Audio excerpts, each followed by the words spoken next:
del nacimiento de Jesús de Nazaret, pasando por el verdadero origen de los Reyes Magos y la posible procedencia de la estrella de Belén, algunos de los grandes enigmas que permean esta fecha, como lo es la Navidad. ¿Qué hay detrás de estos elementos misteriosos que siempre han acompañado la iconografía de estas fiestas? Esa es la temática que estaremos analizando en este video. Bienvenidos a Mandrágora. La mandrágora es un ser vivo con cualidades mágicas y propiedades curativas que durante siglos nos ha llevado a un mundo donde la realidad y la ficción coexisten. Misterios, enigmas y curiosidades históricas se mezclan en Mandrágora, un espacio de lo insólito. Presenta Alejandro Bernal.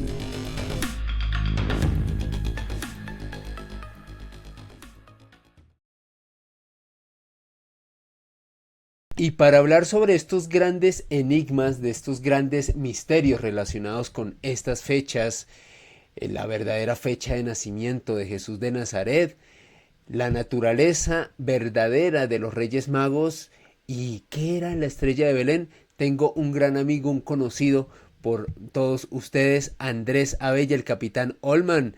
Andrés, capitán, bienvenido a Mandrágora. Alejandro, muchas gracias, que bienvenido siempre a este espacio, que tú me invites acá, por supuesto. Yo súper contento y nada, pues aquí rico para compartir con nosotros de estos apasionantes enigmas de la Navidad. Claro que sí, mi hermano, feliz de contar contigo. Sé que a la comunidad le encanta cuando tú pasas aquí por este espacio, interactuando con todos, compartiendo con toda la comunidad. En este caso, compartiéndonos gran parte de investigaciones que tú has hecho. Capitán, antes de arrancar a desandar los temas, me gustaría por un lado que nos dijeras una red social o un canal de streaming donde la gente te pueda seguir y por otro lado que nos comentes qué significa la Navidad para Andrés Abella. Pues tengo mi canal de Twitch ahí que lo tengo un poquito abandonado este último mes, el de Capitán Olman, ahí en Twitch. También tengo un Instagram ahí que es Andrés Olman, también está en Instagram también ese canal. Y pues nada, más que todo, pues la Navidad tiene un significado importante por todos esos buenos recuerdos que tengo de la infancia, con mi padre, con mi familia allá en Bogotá y en general, que fueron Navidades pues muy típicas colombianas, ¿no? De mucha familia, de mucho recogimiento, las novenas, te éramos en combo grande y sobre todo pues la ilusión de los niños de la Navidad, ¿no? De los regalitos y todo eso. Entonces yo me considero afortunado que tuve una Navidad bastante agradable por mis padres y esa de la Navidad me mueve y me retrae a esa época de infancia que es muy bonita y que siempre uno piensa que uno nunca debe perder su niño interior. Entonces en esta Navidad uno trata es como de recordar esos buenos momentos que vivió en familia. Qué bonito y qué nostálgico, Andrés. Mira, yo de hecho hablaba con Ruby, a propósito les cuento que hoy publiqué contenido premium hablando sobre algunas de las tradiciones más curiosas de la Navidad en todo el mundo. Hoy en específico y en este punto con Andrés vamos a hablar es de misterios más específicos sobre grandes íconos de estas festividades. Y yo le decía a Ruby que a mí la Navidad me produce por lo general un sentimiento muy nostálgico, me retrae a recuerdos, a personas que ya no están, a momentos muy bonitos. Me trato a poner melancólico, pero sé que son fechas maravillosas para poder compartir con la gente que uno quiere, que creo que eso es lo que queremos permear en este contenido y en todo lo que hemos hecho aquí en Mandrágora.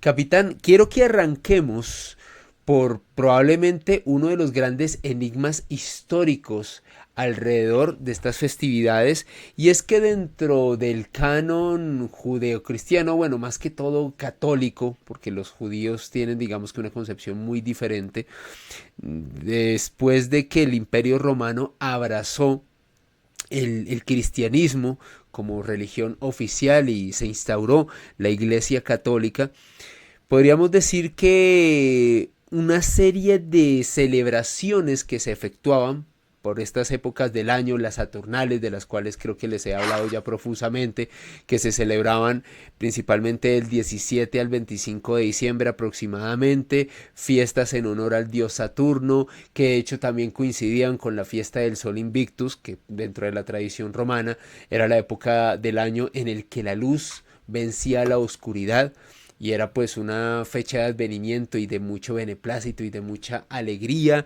Se hacían festividades, era un momento en donde la moral se ponía un poco más laxa, donde los esclavos tenían la potestad de mandar a sus amos, y era como un momento de inversión de roles, era un momento especial del año para los romanos.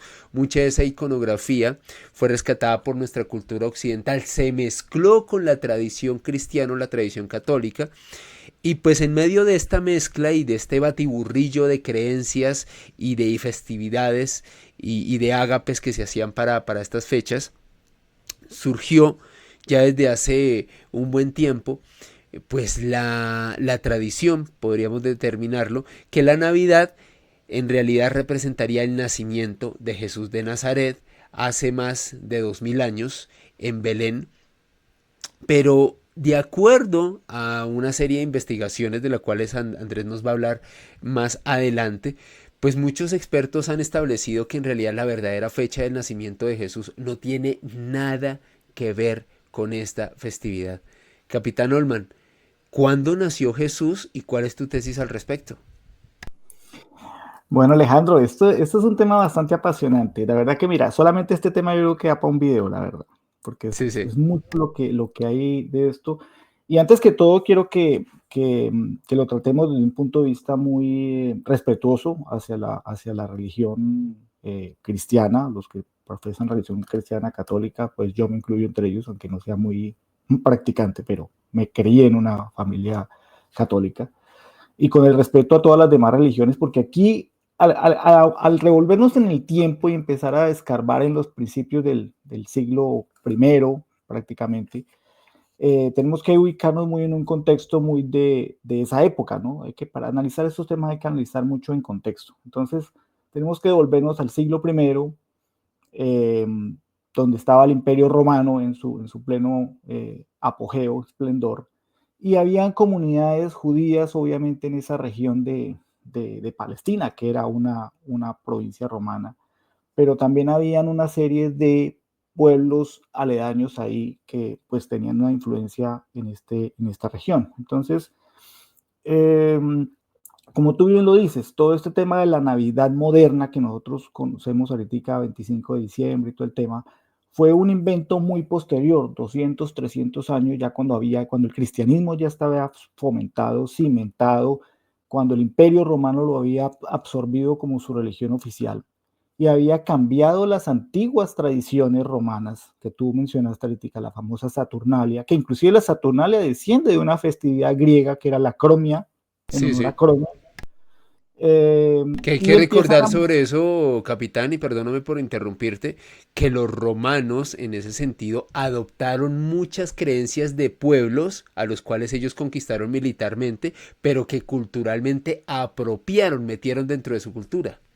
Así es, así es. Entonces ellos empiezan ellos tienen una multitud de festividades, nada que ver con el cristianismo, por supuesto, porque recordemos que en los primeros 200 años de la existencia del cristianismo fue una religión perseguida. Los romanos eran los principales perseguidores de los cristianos, a los que le achacaban todos los males que le pasaban a los cristianos. Eran los masones de la época, como dijéramos en cierto, en cierto video anterior. Cierto Entonces, contexto. todos los males, claro, todos los males que les pasaban a los romanos, pues la fácil era echárselo a los cristianos. Así dicen que Nerón incendió Roma, ¿no? Aunque también es un mito, pero dicen que le echó la culpa a los cristianos.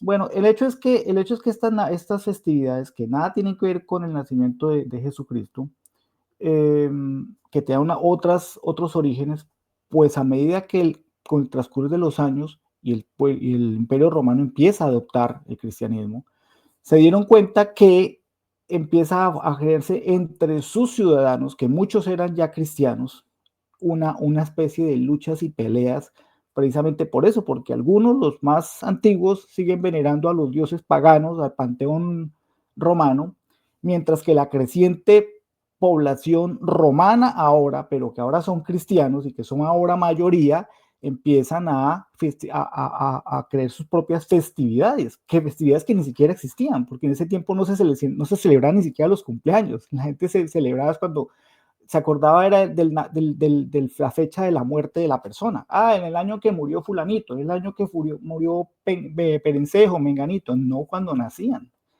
Entonces, los mismos cristianos empiezan en sus orígenes a pensar en dignificar y en crear una festividad que es el nacimiento de nuestro Señor Jesús, cosa que era un cisma completo, una cosa que no existía antes en ninguna cultura ni en ninguna tradición. Entonces, en esas primeras épocas del cristianismo en Roma, estoy hablando por ahí del siglo II, tercero después, o sea, de nuestra era, esas festividades empiezan a chocar con las festividades que tú mencionaste, la Saturnalia, la del dios invicto, que es una fecha prácticamente astronómica, que es el día del solsticio de invierno, el día más corto del año, o cuando la luz vence la oscuridad y se empieza nuevamente a hacer los días más largos, que casualmente fue hace 2 días.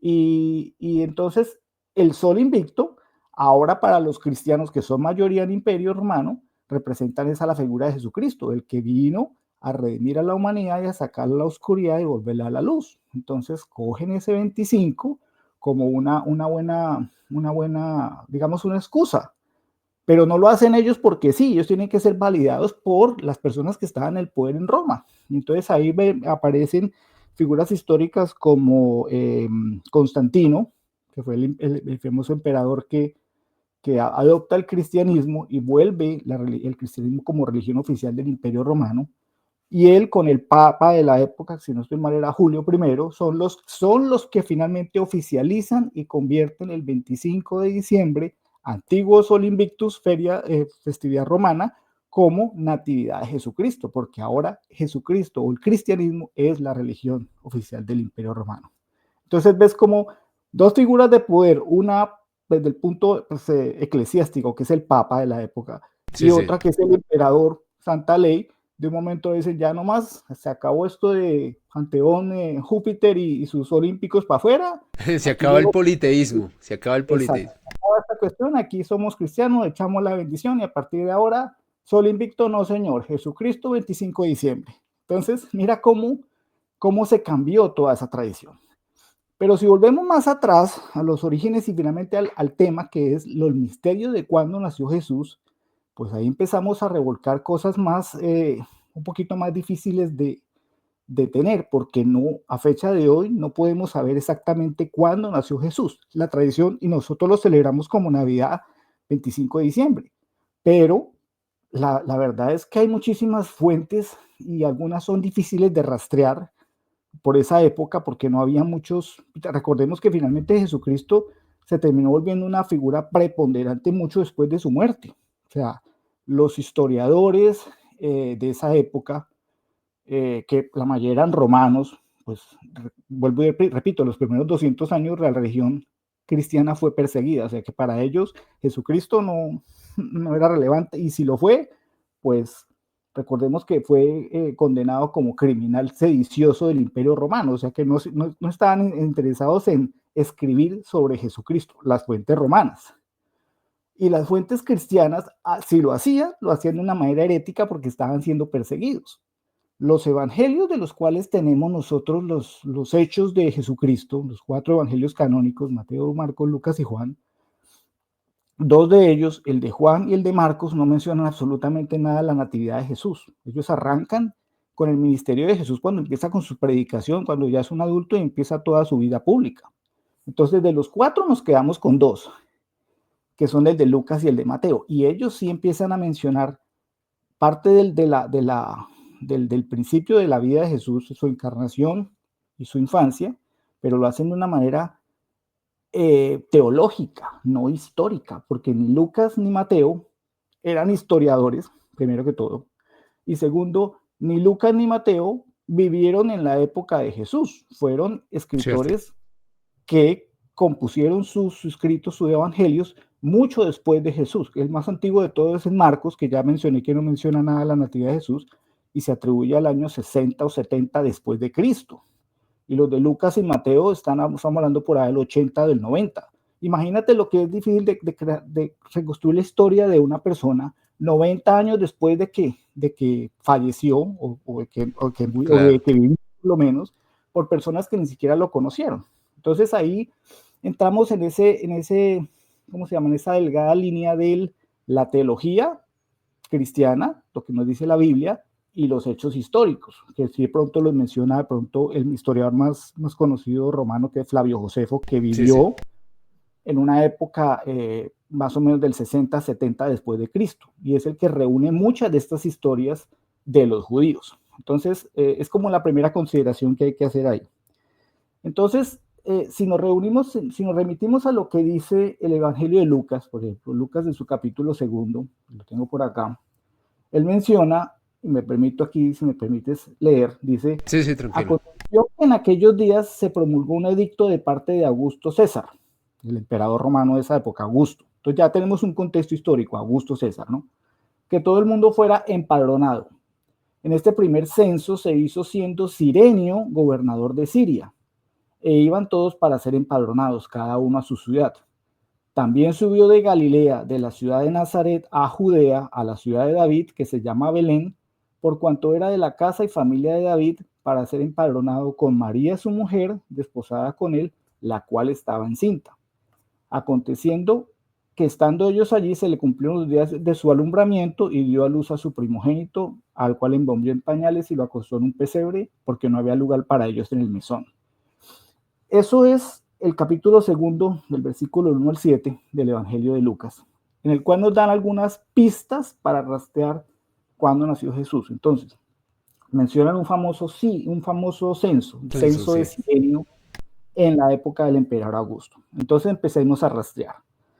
Y empezamos a volvernos en la historia y resulta que ese famoso censo de Cirenio, de Quirinio, algunos dicen Quirinio o Cirenio, era un gobernador de la Siria, y la Siria era una provincia romana en esa época que tenía, digamos, el control sobre la Judea cristiana, bueno, en este tiempo no era cristiana, la Judea o la Palestina, donde estaba Nazaret, Galilea, todo lo que es Tierra Santa ahorita. Sí, sí. Y este historiador Flavio Josefo sí menciona ese famoso censo de Cirene, porque él sí era un historiador. De hecho Flavio Josefo era un judío que casualmente después de las guerras judías, cuando los romanos empezaron a arrasar a los judíos, él se pasó para el bando contrario para que no lo mataran. Terminó siendo un romano.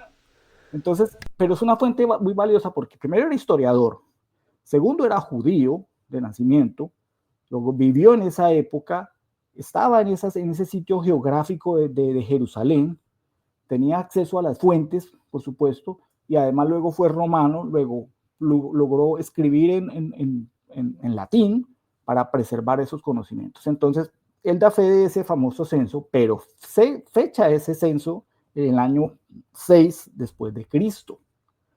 Si atendemos lo que nos dice el Evangelio de Lucas, de que Jesús nació en la época del censo, en que Sí. José y María estaban en Nazaret y por atender el censo de Cirenio les toca desplazarse a Belén para atender el censo, estamos diciendo que Jesús posiblemente nació en el 6 después de Cristo. Sí, sí. 6 de nuestra era. Claro, 6 de nuestra era. Y atendiéndonos a lo que dice simplemente Lucas, ¿no? Pero, y aquí hay una cosa interesante, Alejandro y estimada comunidad, si nos vamos a la otra fuente que tenemos del Evangelio de Mateo, en su capítulo 1, si no estoy mal, dice aquí, a ver, no, creo que este es el capítulo 2. Ya, aquí. Nos menciona otra cosa, otro acontecimiento histórico, o supuestamente histórico, que no se menciona en ningún otro evangelio, y es la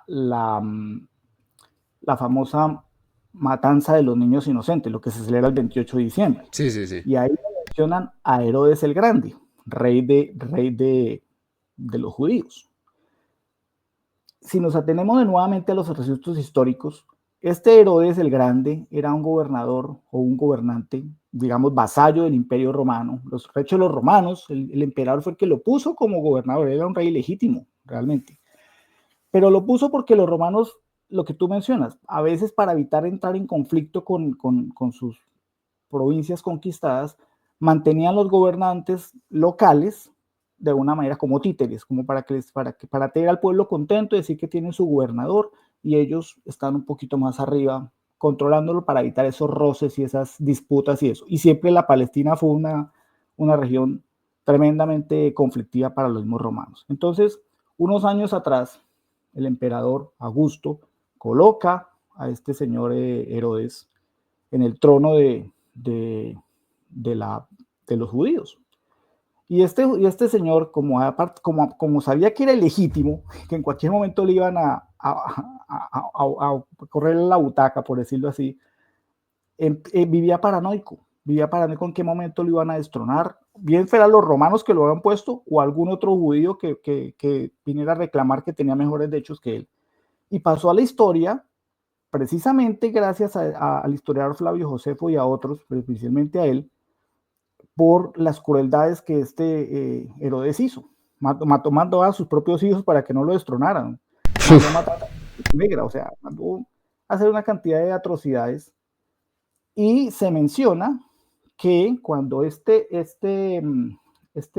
Herodes recibe a los Reyes Magos, y aquí leo el capítulo 2 del libro de Mateo, dice así: cuando Jesús nació en Belén de Judea, en días del rey Herodes, ya nos da una pista, en días del rey Herodes, sí, llegaron de Jerusalén unos sabios preguntando, ¿dónde está el rey de los judíos que ha nacido? Pues su estrella hemos visto en el oriente y venimos a adorarlo. Esto lo vamos a retomar cuando hablemos de los Reyes Magos. Sí, sí. Al ver esto, el rey Herodes se turba y toda Jerusalén con él. Y habiendo convocado a todos los principales sacerdotes y escribas del pueblo, es decir, los sabios del rey Herodes, les pregunta dónde había de nacer ese famoso Cristo. Y ellos le contestan, en Belén de Judea, porque así fue escrito por el profeta. O sea, ellos se retraen al Antiguo Testamento, a profecías de los profetas, diciendo que el Mesías o ese Mesías nacería en Belén de Judea. Y eso le dice Herodes a los Reyes Magos. Id allá y averiguad con diligencia acerca del niño, y cuando lo hallen, háganmelo saber para yo también ir a adorarlo. Puro cuento. Él sabiendo que se apareció el famoso Mesías, como le dicen los Reyes Magos, que no eran judíos, que venían de otro lado, dice, ok, entonces ya sé y tengo que ir a asegurar mi reino. Él lo que quería era ultimar al niño Jesús. Ellos, como sabios que eran, van y finalmente pues se han anunciado de que no retornen a Herodes y por eso dan otra vuelta y nunca vuelven a pasar por Herodes y se van por otro lado después de haber encontrado al niño. El rey Herodes entra en cólera y es cuando se da cuenta que fue burlado por estos Reyes Magos, que no le cumplieron lo que supuestamente le habían dicho, y es cuando ordena que hagan esta famosa masacre de los inocentes. Vayan a Belén, le ordena a sus tropas o a sus súbditos, vayan a Belén y a todos los niños que tengan entre 0 y 2 años, ultímenlos, para así preservar su linaje y evitar que se cumpla esa profecía de que el Mesías que nació ahí le venga a reclamar el trono de Israel.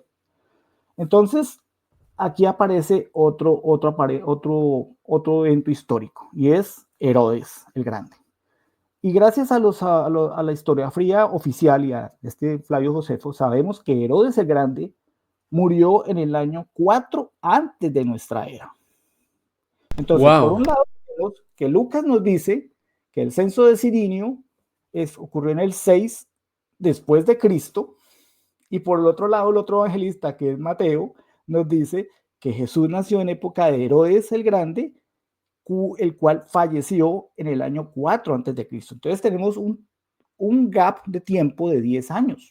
Sí, sí. Un gap de tiempo de 10 años en los cuales Jesús pudo nacer en cualquiera de ese gap de 10 años. Y aquí es donde se empieza a tratar de afinar las cosas. ¿A quién le hacemos caso? A Flavio Josefo, que Flavio Josefo no menciona a Jesús en esa natividad. ¿Le hacemos caso a Lucas o le hacemos caso a Mateo?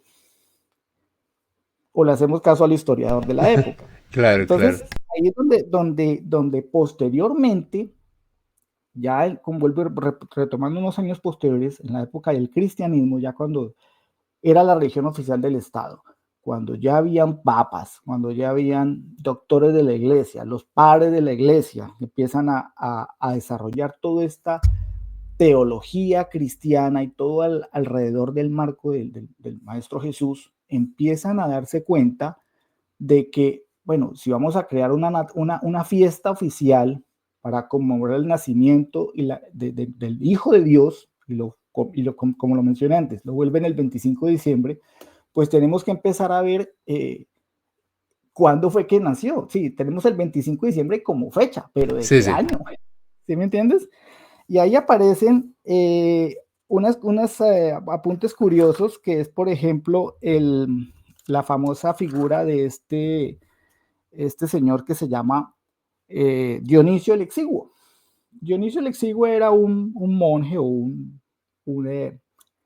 yo diría más que todo era un matemático, aunque era pues una persona del clero, pero estamos hablando ya de un año muy adelante en el tiempo. Estamos hablando del año 500 después de Cristo, en el año 530 y alto, bajo el pontificado de alguno de estos ya papas, que le dice a este Diógenes, bueno, ayúdeme a solucionar este problema. ¿Cuándo es que Jesucristo nació? Pero resulta que Diógenes realmente lo que estaba haciendo era unos cálculos para determinar o para corregir el tema de la Pascua, porque la Pascua judía o el calendario judío está basado en un calendario lunar. Por eso cuando tú miras el calendario judío actual, ellos dicen que estamos en el año 5000 y pico, una cosa así, Sí, sí, sí. como que 5000 y pico, porque ellos se basan es por su calendario lunar y por su calendario, sus tradiciones judías, que nada que ver con el calendario nuestro. Entonces, esta Pascua tenía unos desfases porque se regía por un calendario lunar. Y ya para esta época estamos hablando, para esta época del año 500, 400, está hablando del siglo IV, V, estábamos hablando ya de que el mundo se regía por un calendario solar, como el que usamos ahorita nosotros, de 365.24 días. Este señor Dionisio, que era un matemático, empieza a hacer una serie de tabulaciones y conversiones y una cantidad de cosas, unos cálculos astronómicos, y él decide utilizar como fecha la encarnación de nuestro Señor Jesús, y él fecha esa natividad de Jesús en el año 753 después de la fundación de Roma. Entonces, miremos que es que estamos hablando de prácticamente el inicio de los calendarios, del calendario Claro. moderno. En esa época, ahorita para nosotros es muy fácil fechar fechas porque tenemos un calendario de referencia, pero en esa época no. En esa época se hablaba imagínate, de la época de la urbe conditia, es decir, de la fecha en que se fundó Roma, porque estamos hablando de que Roma era la potencia hegemónica del momento. Entonces fija esta fecha, 753, como fecha del nacimiento de Jesús. Pero si atendemos también a la historiografía de esa época, se dice que 749 fue la muerte del rey Herodes. Entonces, ¿cómo es posible que el rey Herodes se muera y el niño Jesús todavía no haya nacido? Ahí empiezan a haber unas discrepancias ahí. Claro, claro. No tendría coherencia, no tendría No coherencia. tendría coherencia, porque y hay una diferencia entre el 753 y el 749 de 4 años. Es decir, 4 años, Jesús nació 4 años después de que Herodes se muere, no puede ser, porque el Evangelio dice que claramente él nació en época del rey Herodes. Y si además le sumamos, no significa que es que justo nació Jesús y justamente se murió Herodes. Tiene que haber un gap de tiempo, un gap de maniobra en el cual el niño Jesús nace y pasan unos años hasta que Herodes se muere. Entonces, si ves cómo se empieza a complicar un poquito la historia y por qué sigue siendo casi imposible determinar la fecha del nacimiento de Jesús. Son una serie de acontecimientos, una cantidad de cosas que si bien nos dan luces y nos enmarcan en un contexto histórico, pues finalmente como que no nos da una fecha exacta. Capitán. Tendríamos que también mirar otra serie de pistas. Claro, y ahí, claro. aunque esa la vamos a ver en la otra parte cuando hablemos de la estrella de Belén, porque Es ahí que nos dan unas pistas también de unos eventos que posiblemente mejor dicho, se relaciona al mismo momento de la venida de Jesús al mundo.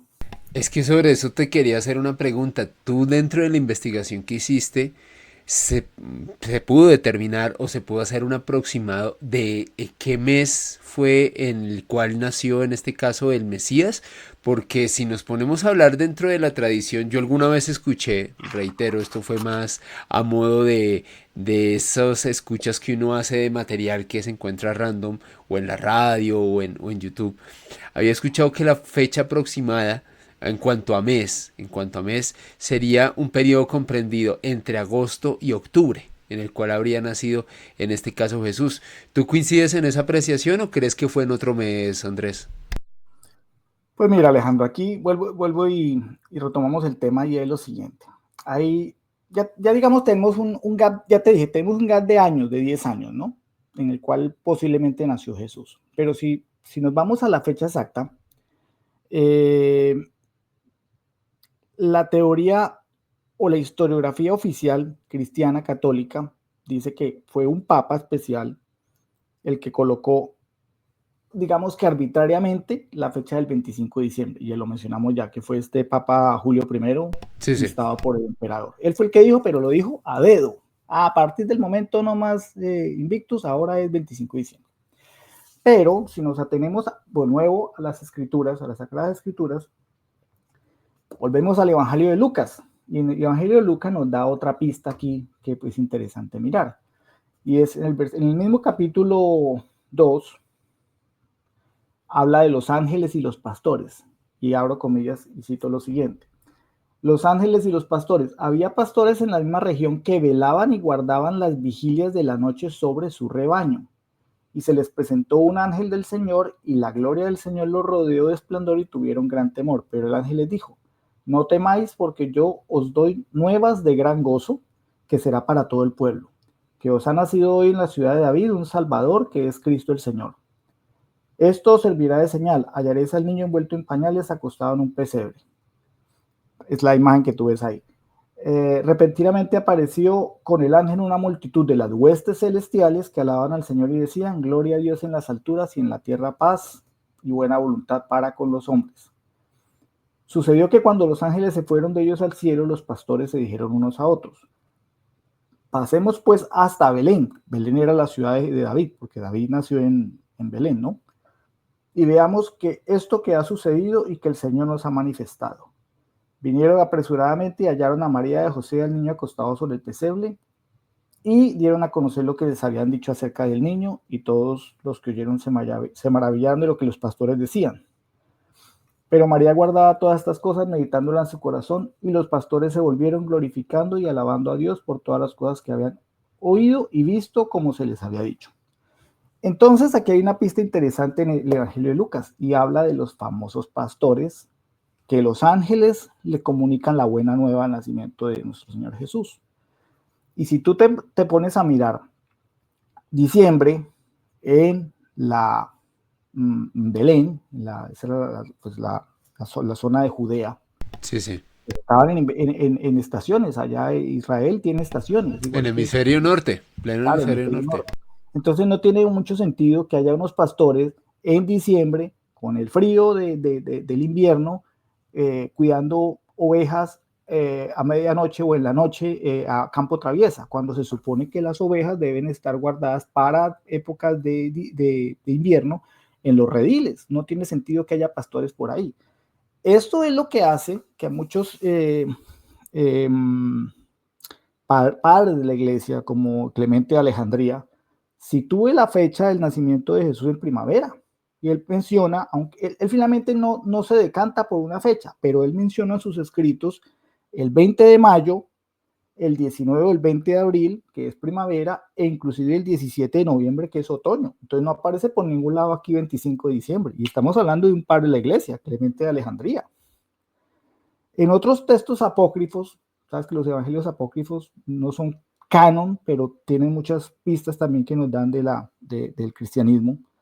Y en estos textos apócrifos, como el protoevangelio de Santiago, del siglo II, el evangelio del pseudo Mateo, del siglo VI, mencionan como fechas del nacimiento de Jesús la primavera y otoño. De pronto no ponen muchas fechas, pero por las pistas que están escritas ahí, así como las pistas que nos da eh, Lucas en su evangelio, mencionan hechos que dan a entender que Jesús nació en primavera o en otoño, es decir, en los meses comprendidos entre abril y septiembre.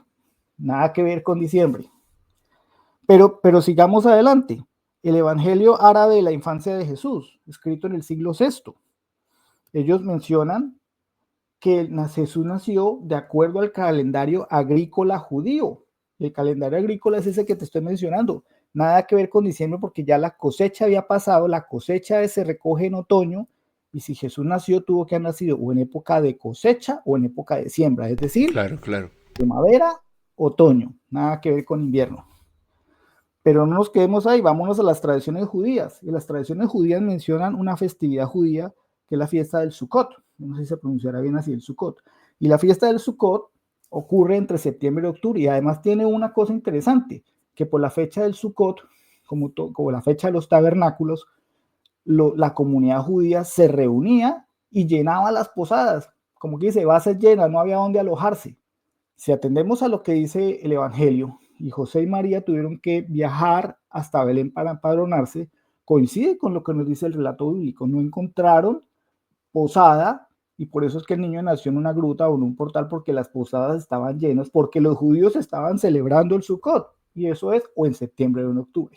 Entonces, Alejandro, difícil determinar exactamente el mes y la fecha y el mismo año, porque como ves, hay pistas con diferentes fuentes y pues creo que es por eso sigue siendo uno de los grandes misterios de la Biblia. ¿Qué día nació? Pues más bien pienso, ¿qué dirán las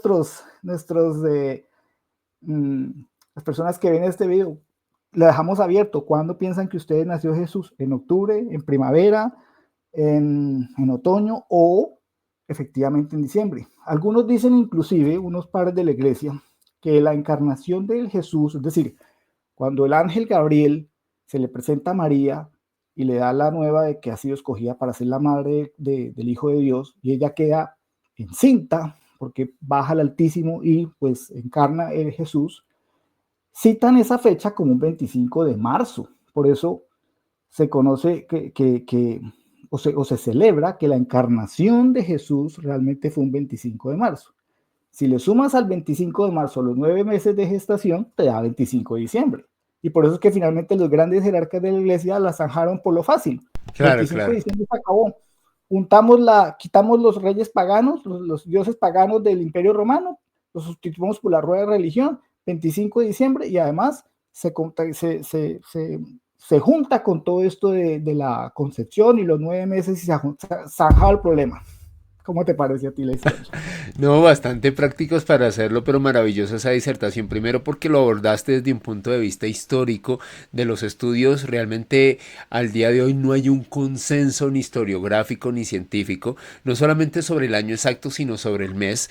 Por eso quería que nos comentara sobre eso, porque yo también había escuchado muchas hipótesis al respecto, pero reiteramos, nos gustaría que nos pusieran ahí en el chat, la gente que en este momento nos está viendo, para ustedes, ¿cuál fue la fecha del nacimiento de Jesús?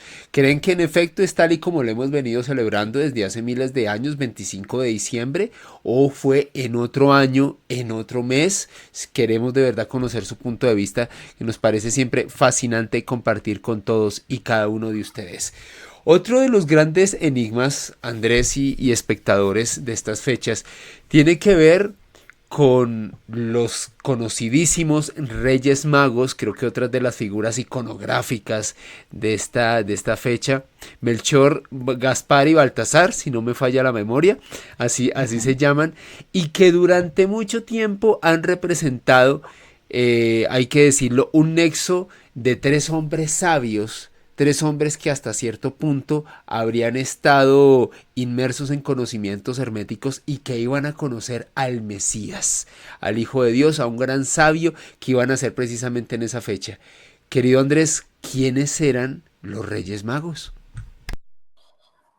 Bueno, Alejandro, este es otro de los grandes misterios de la Biblia y principalmente pues de esta época de la Navidad, y es una cosa muy hermosa averiguar sobre estos Reyes Magos, porque mira que solo los mencionan un evangelio, que es el de Mateo, que fue el que ya leí esa parte en el capítulo segundo, que ya lo mencionamos anteriormente. Ya leí la parte en la cual llegan estos reyes al rey Herodes. Y es tan solo en 12 versículos, en media página, todo lo que se conoce de los Reyes Magos por parte de un teólogo cristiano, ni siquiera de un historiador. O sea, aquí no aparece registro ni de Flavio Josefo, ni absolutamente de nadie. Solamente en 12 versículos menciona a los Reyes Magos, pero se han convertido en un verdadero icono de la Navidad, que yo diría que la Navidad no es lo que es sin los Reyes Magos, y particularmente en ciertos países, como por ejemplo España, que sé que Claro, gran parte de la comunidad del misterio de tu canal es de la madre patria de España. Y allá en España es más importante la fiesta de los Reyes Magos que la misma Navidad. Entonces, claro, claro. miremos la importancia que tienen estos tres personajes, si es que realmente eran tres, que desempeñaron toda mejor dicho, una mitología, por decirlo así, alrededor de estas tres figuras, de las cuales ni siquiera sabemos si existieron ni siquiera, porque lo menciona, como vuelvo te digo, una persona que que nunca los conoció, que nunca los vio, que simplemente los menciona para dar como realce a la figura de Jesús en el sentido de que siendo un humilde niño que nace en un pesebre, pero al ser el Hijo de Dios, genera que unos sabios de Oriente vengan a adorarlo. Eso tiene un significado teológico muy grande y es la importancia de estos Reyes Magos. Pero ¿de dónde volvamos al origen? Resulta que, acordémonos que estos evangelios fueron escritos en griego, y cuando Mateo menciona a los tres, él no menciona a tres magos, él decía, y cito nuevamente aquí, llegaron del oriente a Jerusalén unos sabios. Es todo lo que dice. Llegaron del oriente a Jerusalén unos sabios. Es la única pista que nos da, no más. No nos dice ni cuántos son, ni quiénes eran, ni dice que sean reyes, ni dice que sean magos. Simplemente dice, llegan del oriente a Jerusalén unos sabios. La única pista que tenemos es que vienen del oriente. O sea, no vienen del occidente, vienen del oriente. Y del oriente de Jerusalén, retomamos de nuevo a la geografía, siglo I después de Cristo, Imperio Romano, lo único que quedaba al oriente de la provincia de la Judea romana era el Imperio Parto, el antiguo, lo que había sido el Imperio Persa. Recordemos que Sí, sí. Persia había sido un imperio que Alejandro Magno lo conquistó por ahí en el 300 y pico antes de Cristo, y a su muerte, uno de sus gobernadores, Seleuco, creó una dinastía que es la dinastía Seleucia, que gobernó esa parte, pero que finalmente eso no perduró, y para la época de siglo I estaba el Imperio Parto. Parto tenía todo lo que era el Irán ahorita, la Irak, la antigua Persia, Babilonia, todas esas ciudades antiguas, era lo que quedaba al oriente de Jerusalén. Entonces, la pista que nos podemos, y estamos especulando aquí, pero la pista que podemos tomar es que estos reyes magos eran sabios, como dice ahí en el Evangelio, sabios de Oriente, posiblemente eran partos. No significa que sean los reyes de Partia, porque no tiene sentido que un rey de Partia se venga a Claro, adorar a un claro. niño de una potencia extranjera o de un país extranjero que ni siquiera es un país, que está ocupado por los romanos, Sí, sí. cuando los partos y los romanos estaban en conflicto o lucha. Entonces, primer argumento en contra de que sean reyes. Pero al mencionar mago, la palabra mago significa magoi. Magoi estaba escrito en griego, magoi, y magoi tiene una connotación negativa porque magoi en griego da a entender como brujería, como hechicería, como que los reyes magos eran hechiceros o practicantes de artes arcanas o cosas así, que para la época del cristianismo, ya 200, 300 años después, ya cuando era una religión oficial, como que no pegan. ¿Cómo van unos hechiceros a adorar al niño Dios? ¿Cierto? Como que no. Entonces, eh, pero miremos otra cuestión. Resulta que si vamos a la palabra magus, magus en persa no significa hechicero. significa mago, significa poderoso. Entonces, de pronto la tradición no era que eran hechiceros de magoi, sino magos de poderosos, es decir, gente importante, gente sabia, porque sí lo mencionan unos sabios, Sí, sí. es decir, sabios poderosos del Oriente. Y sabios poderosos del Oriente pueden ser alguien de la corte de Partia o de alguna otra región más lejana de Oriente, Arabia, los demás reinos que ven por allá, y eran gente estudiada, y además aparece la estrella de Belén que veremos acá, porque ellos dicen, dice aquí, dicen que ellos, y citan a la estrella y la otra, la única mención que me están de la estrella de Belén, ellos habiendo oído al rey, dicen que llegaron acá porque han visto la estrella, y por eso le preguntan a Herodes, ¿dónde ha nacido el niño? Porque hemos visto su estrella en Oriente. Es todo también lo que se menciona la estrella de David, de la estrella de David, no, la estrella de Belén. Entonces, es otra pista que nos da para entender quiénes son estos reyes magos. Eran sabios, eran posiblemente poderosos, era gente prestante, gente estudiada, gente ilustrada de Oriente, que habían visto la estrella, o sea, eran gente encargada de ver los astros, eran astrónomos o astrólogos, porque en ese tiempo no se conocía la astronomía y la astrología en ese tiempo eran una Sí, sola familia. estaban unidas, sí. Estas personas, y sabemos que estas culturas, y especialmente en Persia, que salieran muy buenos astrólogos, astrónomos, gente encargada de mirar las estrellas a profundidad, eran eruditos de esta observación astronómica. Entonces ellos lo dicen muy claro ahí, hemos visto la estrella, hemos seguido su estrella y por eso llegamos aquí y estamos preguntando dónde está. Entonces, eso nos da otra pista también de la posible identidad de quiénes eran. Eran gente realmente estudiosa, eran realmente unos astrólogos o unos astrónomos o alguien de la corte, pero no sabemos nada más, no sabemos cuántos eran. Si nos volvemos de nuevo a los evangelios apócrifos, se mencionan hasta 10, hasta unos dicen que 4, en unas catacumbas romanas aparecen por ahí dibujados 4, en otros aparecen 10 y hasta dan los nombres, en otros dan hasta los 12. Es decir, llegaron una cantidad de sabios seguidos por alguna evento, una efeméride en el cielo, y llegaron a Jerusalén del siglo I preguntando por este niño. Y esa es, digamos que la pista que tenemos, la única pista que tenemos de estos reyes magos. Lo que pasa es que aparece una figura posterior en el siglo segundo, en el siglo segundo y tercero, que se llama Tertuliano. Y este Tertuliano, que ya era uno de esos padres de la iglesia, resulta que él cita el Salmo 72. Y en el Salmo 72 de la Biblia se menciona en su versículo 10, y leo textualmente, los reyes de Tarsis y de las costas traerán presentes. Los reyes de Tarsis y de las costas, o de algún lado dicen costas y en otro lado las islas, traerán presentes. Los reyes de Sabá y de Seba ofrecerán dones, y todos los reyes se postrarán delante de él, y todas las naciones le servirán.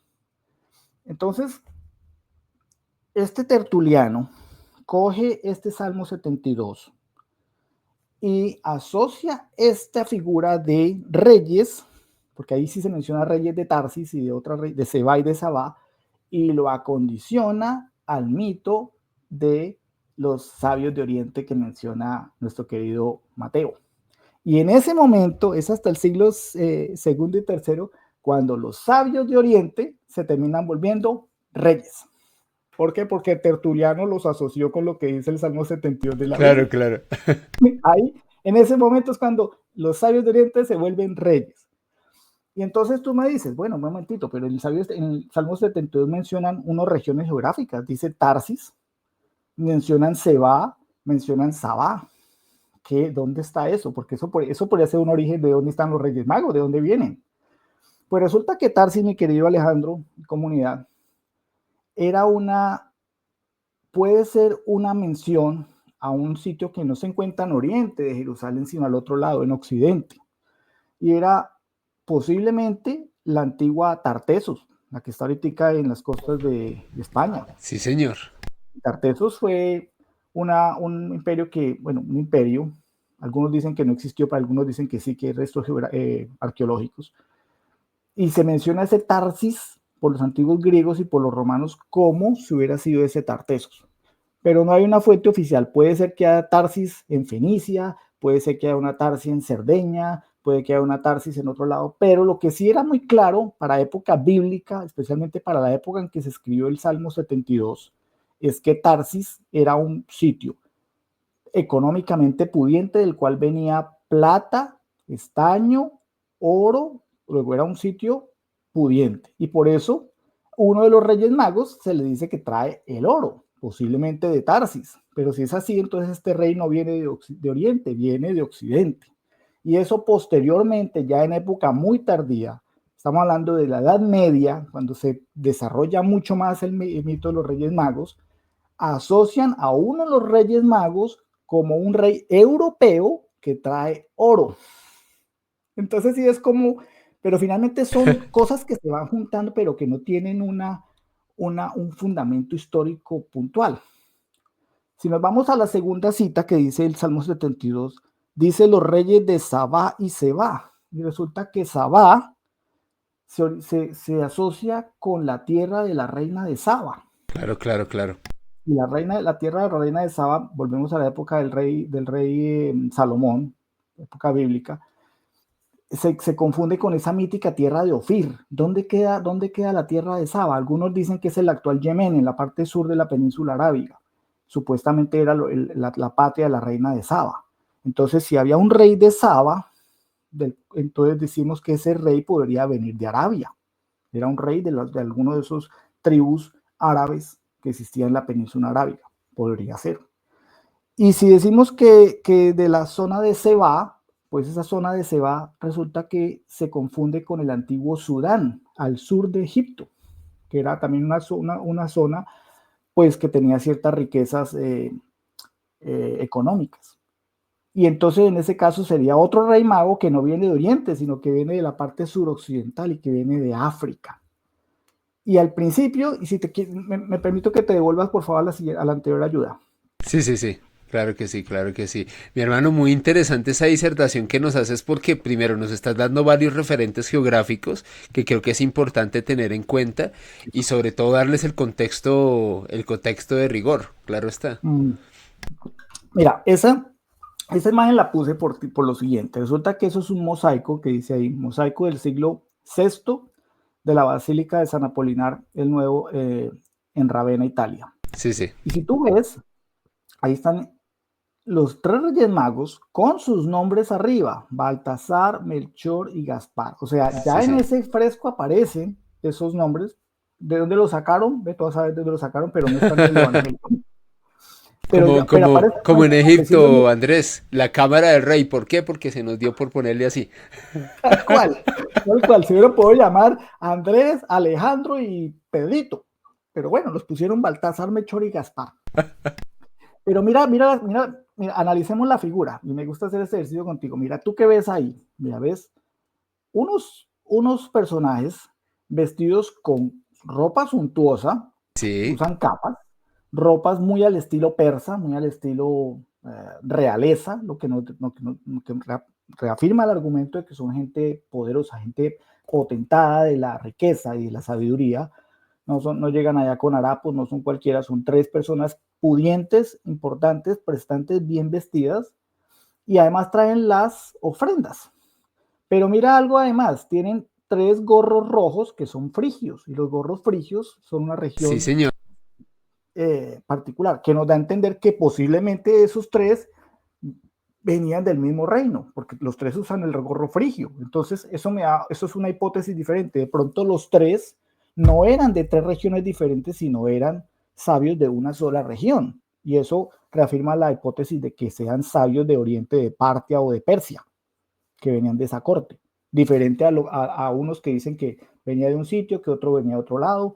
Otras tradiciones mencionan inclusive que uno de estos reyes, si no estoy mal, Gaspar, era un sabio viniente de la misma India. Imagínate, venir desde la Wow. propia India, medio mundo, lejos de Medio Oriente, para venir acá. Bueno, eso es una tradición que se desarrolló muy posterior.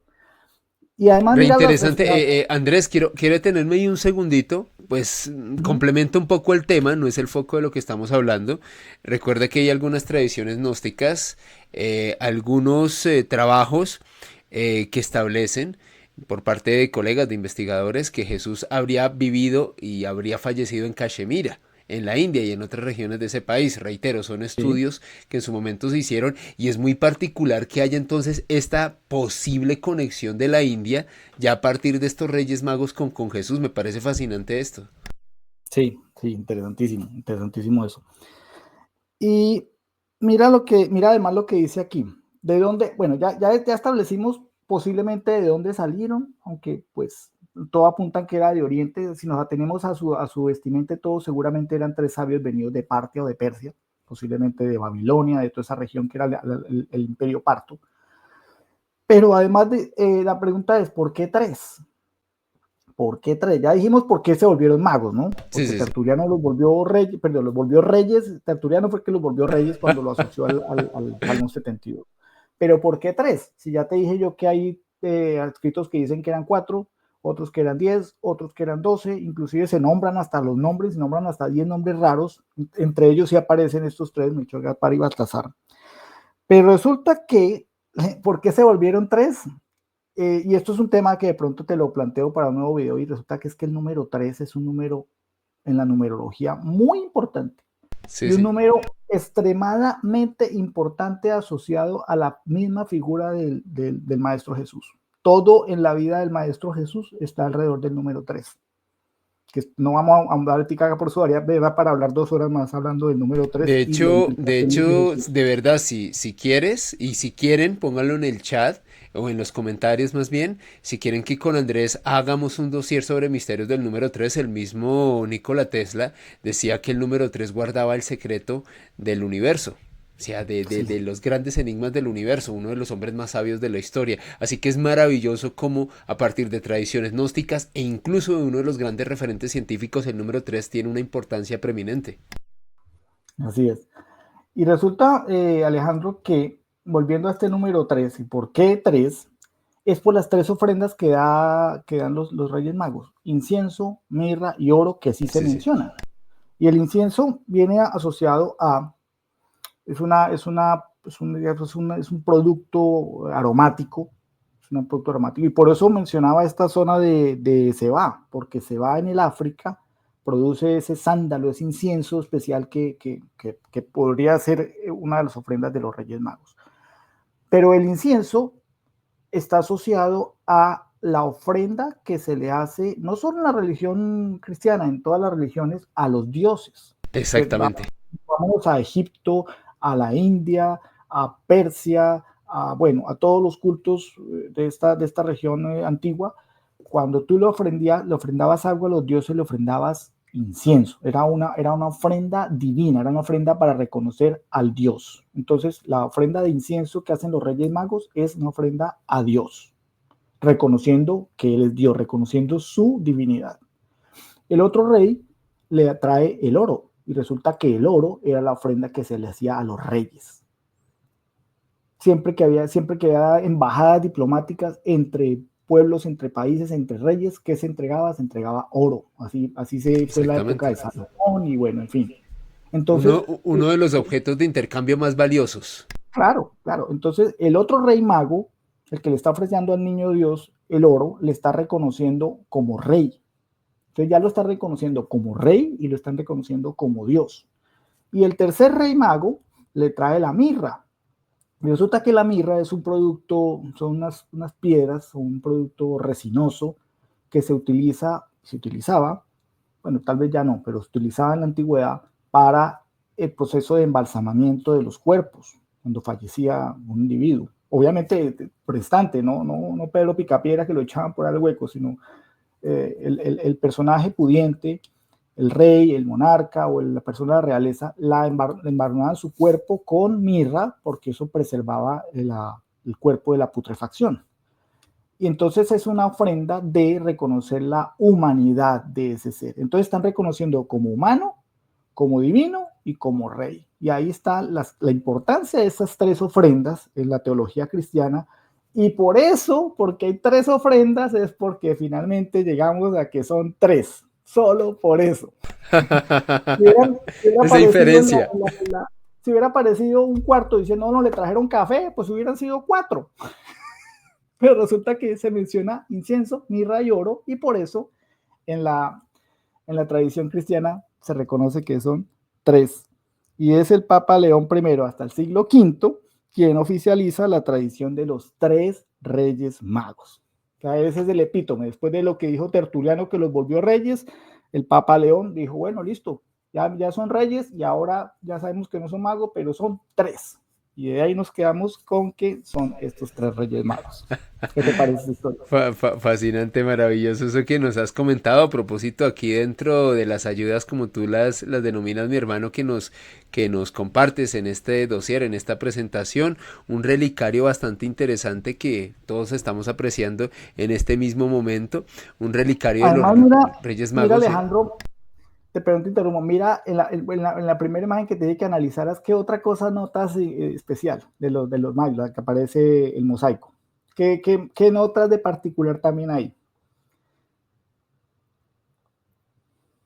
Bastante particular, perdón, estaba muteado porque hay alguien pitando ahí, no sé por qué, hay alguien pitando como loco en la calle, por eso Espera, estaba muteado, pero devuélvete bueno, un poquito a la anterior ayuda. son cosas que pasan. Sí, ya me devuelvo a la primera, al mosaico, ahí, uy, miren esta, Y es tú que dime ahí, mirando los 3 reyes magos, dime además qué notas de curioso entre esa y la segunda diapositiva, en la segunda la que sigue. imagen, a ver, y la que sigue, ah, bueno. Bueno, aquí hay un elemento. Ay, espérame que se me abrió en otro punto. Es que me toca mover 3 ventanas al tiempo. Ah, aquí ya la van a ver. Aquí, el gorro es totalmente distinto y se les cambia el aspecto de la tez de la piel de cada uno. Exacto. Resulta que si tú miras en el antiguo mosaico, los 3 reyes magos son de la mismo color de piel. Eran Los 3 iguales, usan, sí. claro, los 3 usan el gorro frigio, los 3 están vestidos parecidos como persas, pero los 3 son de la misma raza. Pero aquí, mira esto, ese mosaico es del siglo IV, ¿no? El siglo IV, sexto, bueno, cuarto, sexto de la cristiandad, de nuestra era. En este retrato, la adoración de los magos de Andrea Mantegna de 1495, estamos hablando ya del Renacimiento, Sí, sí. aparece misteriosamente un rey de color, y entonces, que es el que conocemos hoy como Baltasar, ¿no? Aunque otros le dicen que es que era Melchor, pero bueno, digamos que es Baltasar. ¿Y por qué aparece ahora y ha llegado hasta nuestra tradición que uno de los reyes es de color?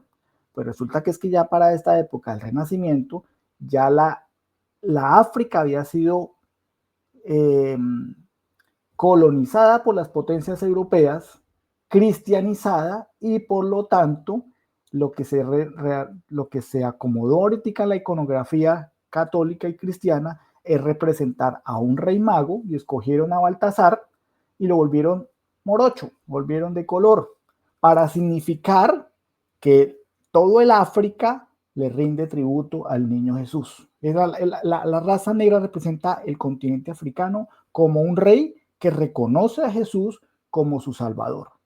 Asimismo, como el otro rey que es Melchor, Sí, sí, Melchor. lo vuelven el rey europeo porque trae el oro y lo pintan muy rasgos europeos con su corona europea medieval, muy estilo carolingio, con su barba y todo. Y a Gaspar lo dejan con el turbante, muy estilo árabe, muy estilo hindú, muy estilo de la India, porque representa el rey asiático, para representar las iglesias y la comunidad asiática que también le rinden tributo al niño Jesús. Pero esto es un tema muy tardío. Están reconociendo la iglesia que todo el universo conocido, porque en esa época, pues, ya claro, para 1400 ya se conocía América, pero hasta ahora se estaba reconociendo el mundo conocido, el antiguo mundo, el viejo mundo, Europa, África y Asia, está representado en los 3 reyes magos, cada uno con su raza y con su particularidad. Por eso te digo, si esto hubiera pasado después, hubiera aparecido un cuarto rey mago, hubiera aparecido seguramente con rasgos mayas y hubiera entregado maíz. Y sería América reconociendo la divinidad del niño Dios. Que, La historia del cuarto rey mago no está contada. Era un un maya, un azteca, o un india, o un muisca que vino a traer, era el Zipa de Unza, que vino a traer al niño Jesús maíz. Qué buena interpretación, Andrés. Y creo que nos demuestra cómo, de todas maneras, estos grandes preceptos históricos o grandes íconos más bien relacionados en este caso con un contexto estrechamente ligado al Mesías dentro de nuestro concepto judio-cristiano que es Jesús de Nazaret, personajes como los Reyes Magos, pues también tuvieron su parte de manipulación histórica ahí. Además, por cierto, aquí que lo estamos analizando me parece fascinante todo esto.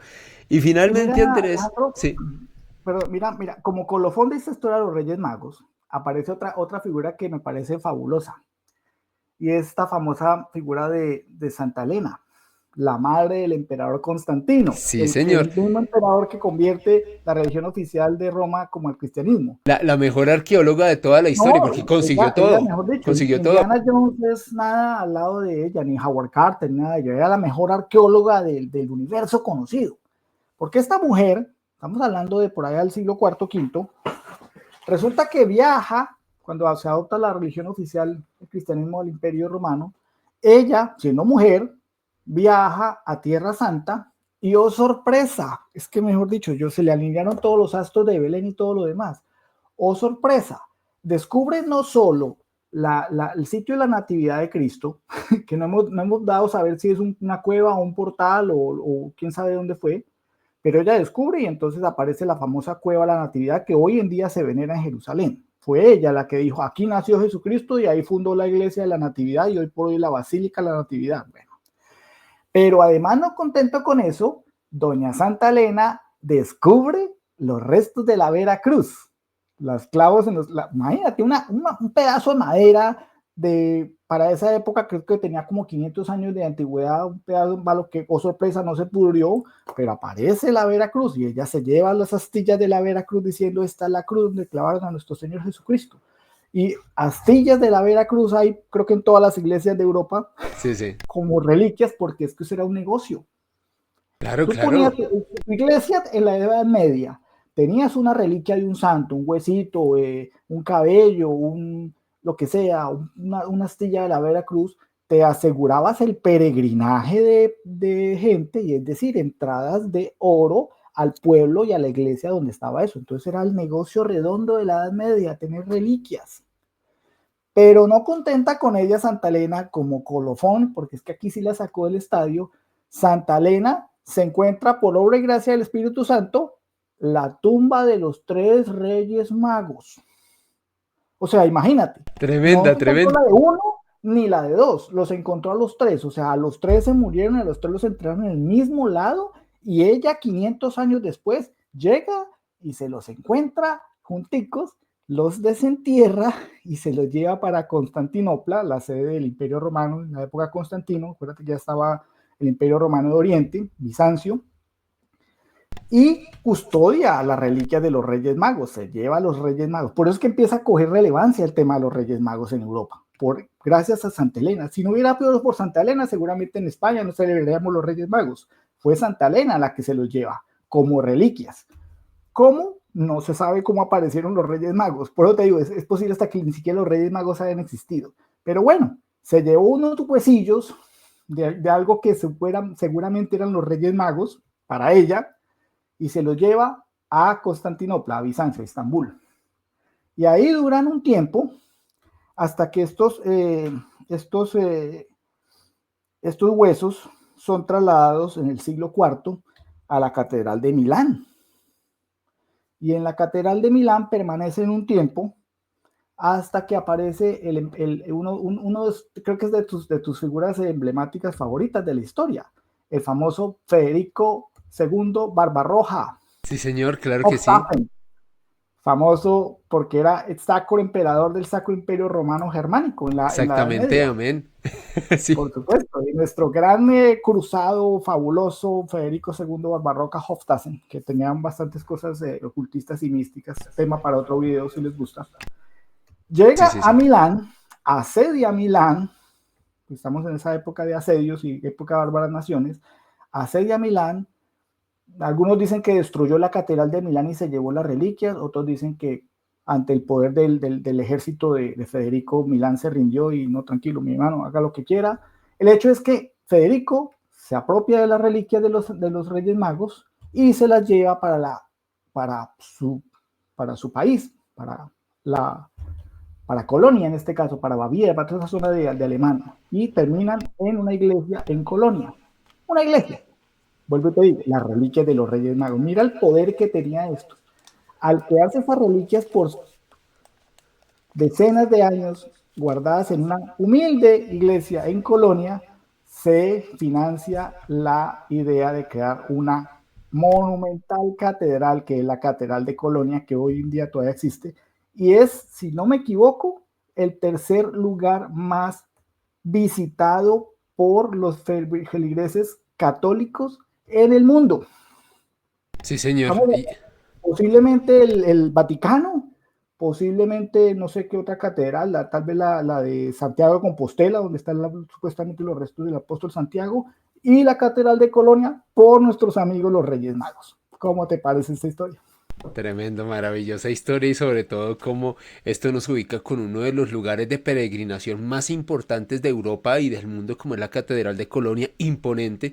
Yo no he tenido el privilegio de conocerla, tengo amigos que se han ido y me han dicho que es realmente espectacular, probablemente una de las ciudades más católicas y más particulares de Europa Central, como lo es Colonia, y donde estarían los restos de estos Reyes Magos, algo que me parece absolutamente fascinante y que creo que llena de muchos elementos, de mucho misterio y por qué no decirlo hasta de cierta picaresca a toda esta iconografía. Y finalmente, Andrés, el último elemento o el último gran enigma que quiero que analicemos en esta oportunidad, el de la estrella de Belén, que me atrevería a decir que hablar de la estrella de Belén, Andrés, es algo que ha tenido muchas interpretaciones. Yo de hecho recuerdo mucho haber escuchado incluso en su momento cuando era niño que no era ni una estrella ni era un objeto producido por la naturaleza o por el espacio o por el cosmos, sino que a lo mejor pudo haber sido un ovni que habría estado guiando a estos sabios, a estos reyes magos de los que hablamos previamente, hasta el lugar donde nació el Mesías. ¿Qué nos puedes decir, Andrés, de esta estrella de Belén? Claro que sí, Alejandro, y esto como colofón de este maravilloso itinerario que hicimos hoy de estos misterios de la Natividad. Porque es que, y por eso te decía, esto es tema para otro gran video, y es el tema de todo el misterio que rodea el misterio no solo de la natividad del Maestro Jesús, sino de su propia vida y de su propia existencia. Si reconocemos su divinidad como hijo de Dios, ¿no? Si nos atenemos Claro. a que realmente es el hijo de Dios, a que es un ser sobrenatural, es decir, es un ser divino, pues no tiene nada de descabellado eso que tú planteas y lo mencioné ahorita más adelante. Pero volvamos un poquito más científico por ahora, analicemos las posibles hipótesis que hay de la estrella de Belén. Y por eso coloqué esta imagen, el famoso cometa Halley, que pasó en 1986. De hecho, esta es una foto del Halley en el 86. ¿Y por qué lo menciono? Porque en el año 12 antes de Cristo, el cometa Halley pasó y fue visible por la Tierra. Recordemos que es un objeto del sistema solar cíclico que pasa cada 76 años. Cada 76 años se acerca a la Tierra y es visible. Este cometa Halley fue visible en el año 12 antes de Cristo. Recordamos que te dije que había un gap de tiempo entre el año más o menos 7, 6 antes de Cristo y entre el año 6, 7 después de Cristo, en el que posiblemente nació Jesús. No sabemos cuál es esa fecha.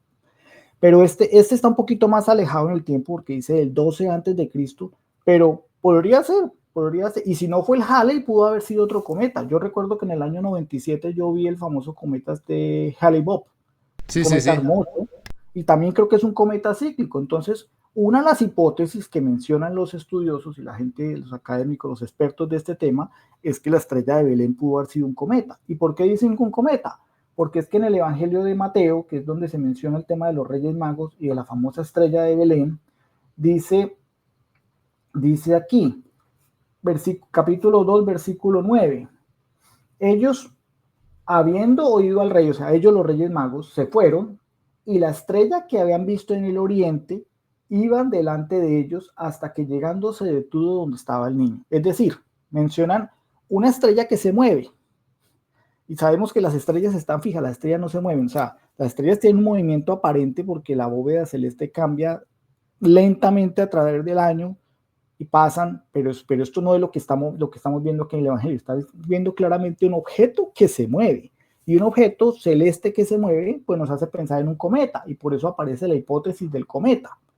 Lo que pasa es que tampoco cuadra del todo porque nos dice que la estrella los guió hasta el sitio donde estaba el niño y ahí se detuvo. Y un cometa, pues obviamente no va a seguir ese tipo de movimiento y por eso nos da hipótesis a la tercera hipótesis que traeremos más adelante. Pero hay que mencionarlo porque finalmente estos sabios de Oriente, que ya dijimos que eran posiblemente astrólogos importantes. Y que tenían conocimiento en las estrellas, claro, en los movimientos de los astros.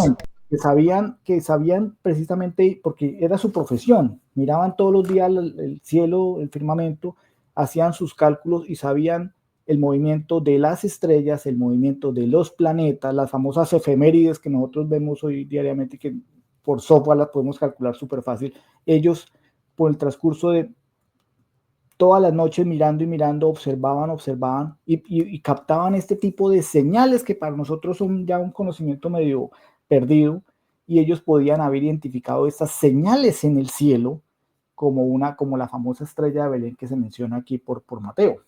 Entonces la primera hipótesis, no muy creíble por mi parte, pero está ahí, la dejamos ahí para que cada uno opine, era que pudo haber sido un cometa. ¿Por qué? Simple y llanamente porque un cometa es un astro que se mueve y lleva la famosa cola, esa cola que nosotros colocamos en el pesebre, la estrellita de Belén que colocamos como colofón del árbol de Navidad arribita, que le ponemos las colitas y eso, pues eso finalmente que nosotros estamos poniendo como una imagen, eso es una imagen de un cometa. Una estrellita con sus colas, eso es un cometa. Claro, Entonces, claro.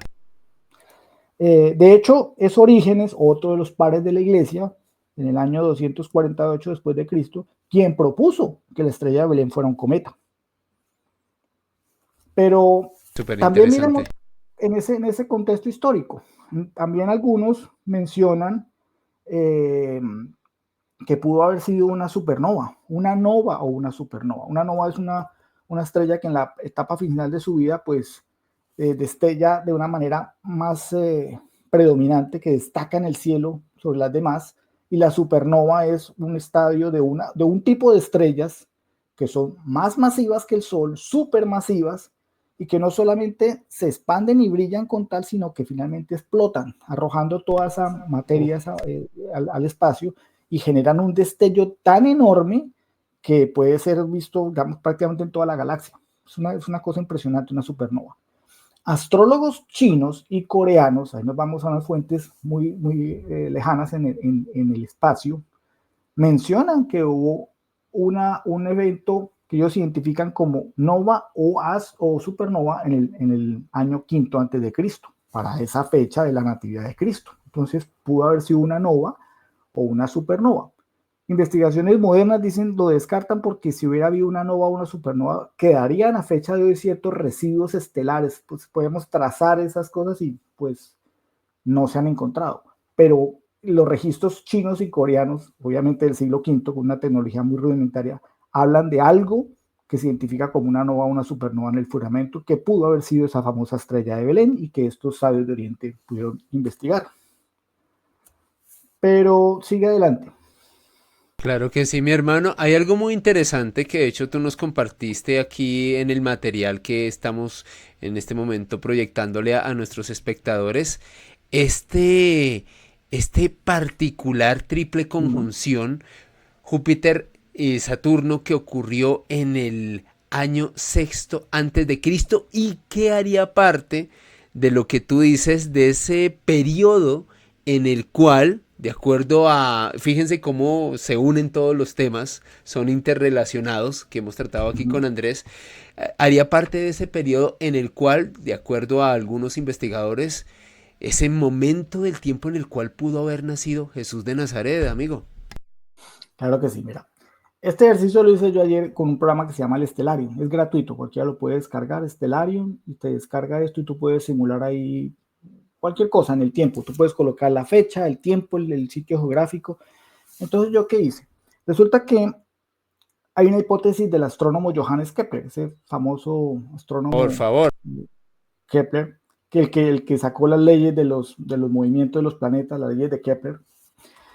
Él propuso en algún momento, estamos hablando ya del siglo XVI, él fue uno de los que propuso el tema de la nova o supernova como la posible tema de la estrella de Belén, pero también él planteó el tema de la triple conjunción. Entonces, vamos a ver qué es una conjunción. Una conjunción es un evento, una efemérides, un evento que pasa en el espacio, que es cuando dos astros en su trayectoria por el firmamento, por la eclíptica, se pasan tan cerca que parecen ser uno solo. Es decir, sus trayectorias, aunque están separados miles de millones de kilómetros, aparentemente de nosotros desde como observadores, se juntan y por algún momento breve del tiempo, pueden ser horas, pueden ser días, parecen ser un solo objeto o estar tan cerca. A veces no están juntos, no están superpuestos uno directo sobre el otro, pero están tan cerca que el brillo de los dos combinados pues destaca sobre el resto. ¿A Eso un llamamos una destello? conjunción. Entonces hay conjunciones de Venus con Marte, de Venus con Saturno, de Júpiter con Marte, de Júpiter con Venus, bueno, en fin, casi todas esas conjunciones son obviamente entre planetas y entre la Luna, porque las estrellas están como telón de fondo. Entonces las conjunciones son entre planetas. Ellos son los que en sus órbitas, en ese azar que hacen, pero que no es tan azar, porque siguen órbitas bastante bien calculadas por Kepler precisamente, periódicamente esas órbitas aparentemente parecen juntarse y dan origen a este fenómeno de las conjunciones. Esto que estamos viendo acá fue una simulación que yo hice ayer con el programa de Stellarium y coloqué esa fecha hipotética que el mismo Kepler nos decía, y Kepler y otros investigadores, y es esta fecha de la triple conjunción. Cuando digo triple conjunción es una cosa rarísima, porque en un mismo año ocurrió en 3 fechas diferentes esta conjunción de Júpiter con Saturno. Es decir, en un año, que fue el año sexto antes de Cristo, que cae perfecto con la época en que pudo haber nacido nuestro Señor Jesús, en el año sexto antes de Cristo, en 3 fechas de ese año, el año 7 antes de Cristo, porque es que aquí hay que colocar el año 6 por un tema de software. Pero el año 7 antes de Cristo, el 29 de mayo, que es una de estas figuras que ustedes tienen ahí, el 3 de octubre, que es la otra que tienen ahí, y el 4 de diciembre, que si no estoy mal, la que está en la parte inferior, ustedes ven que se junta Júpiter y Saturno en Piscis, en la constelación de Piscis, por eso coloqué los dibujitos de Piscis, se juntan Sí. Júpiter y Saturno. Y es una cosa rarísima, rarísima, que solo ocurre cada 900 años. Entonces yo Casi diría, un a ver, milenio, ¿no? sí, Casi con un a ver, milenio. miremoslo Wow. desde este punto de vista, Alejandro, y aquí por eso ya paseando del punto científico, volvámonos a hombres de fe.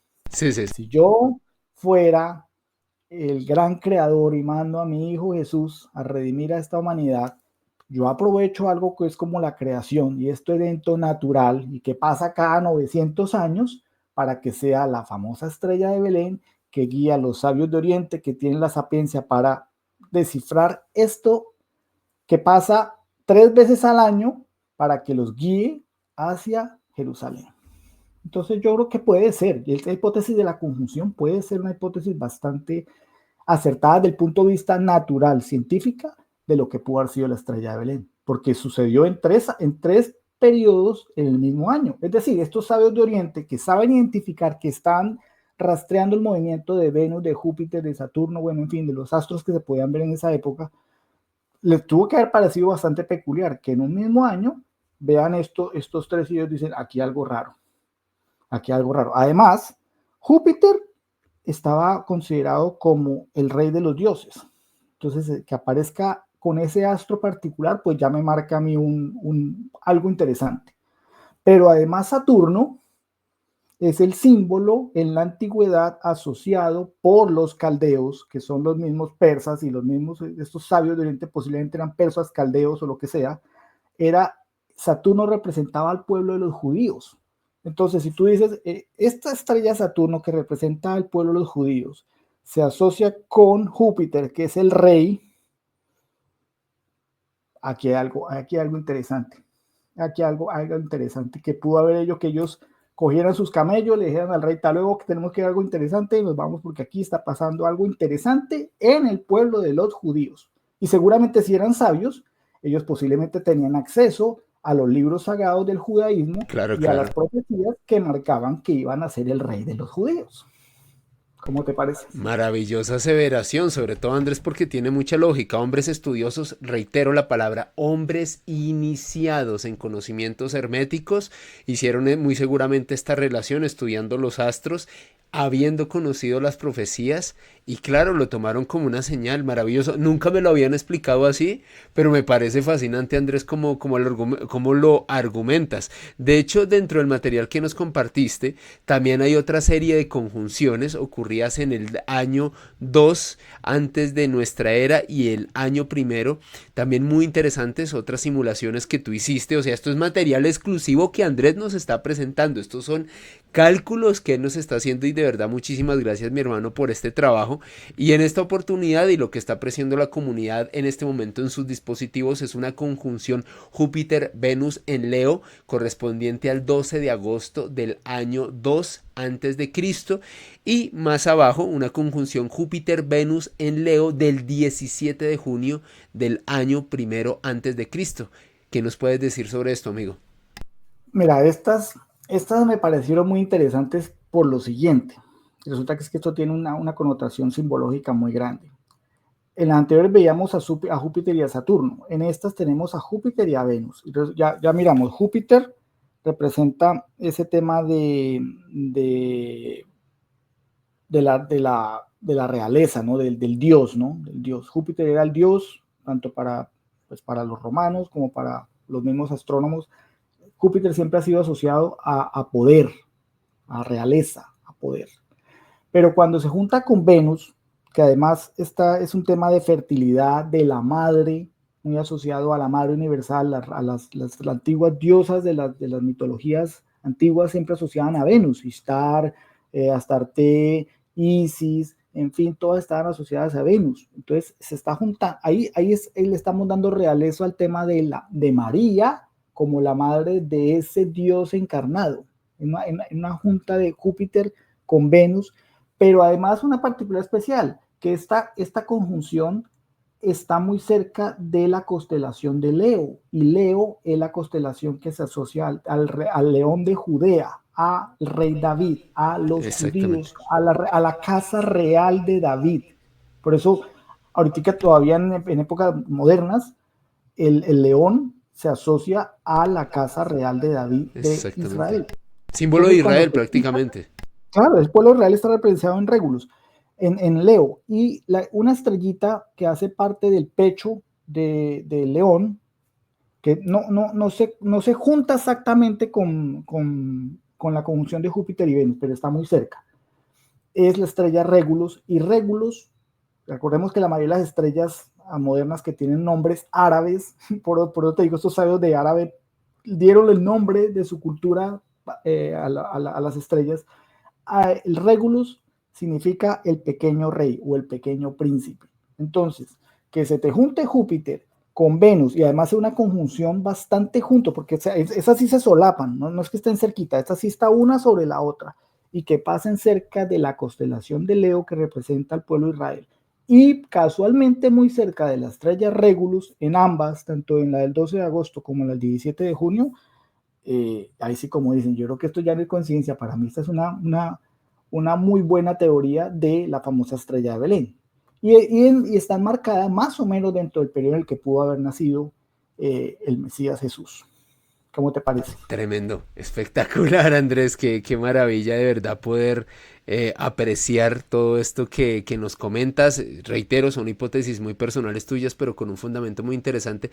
Y finalmente, mi hermano, nos compartes una imagen de una obra renacentista que siempre me encantó, La Madonna con el Niño y San Juan, en donde de hecho creo que en su momento incluí esta obra en un dossier que efectué aquí en Mandrágora Misterios sobre misterios del arte, y es para mí una obra absolutamente fascinante en donde se ve un extraño objeto en el cielo siendo avistado por una persona detrás de lo que sería la representación de la Virgen María, un ángel sosteniendo al divino niño, como decimos en Colombia, o a Jesús bebé, para que nos entiendan en otras partes. Es que el divino niño es una iteración de Jesús muy colombiana. Digamos que Ujú. nosotros queremos mucho en el divino niño, pero sé que eso es algo muy, muy de nosotros. Ahí ese ángel sosteniendo a Jesús y detrás en la imagen, detrás de María, a sus espaldas, alguien mirando al cielo, un extraño objeto. ¿Qué nos puedes decir sobre esto, amigo? ¿Y qué relación tendría con la estrella de Belén?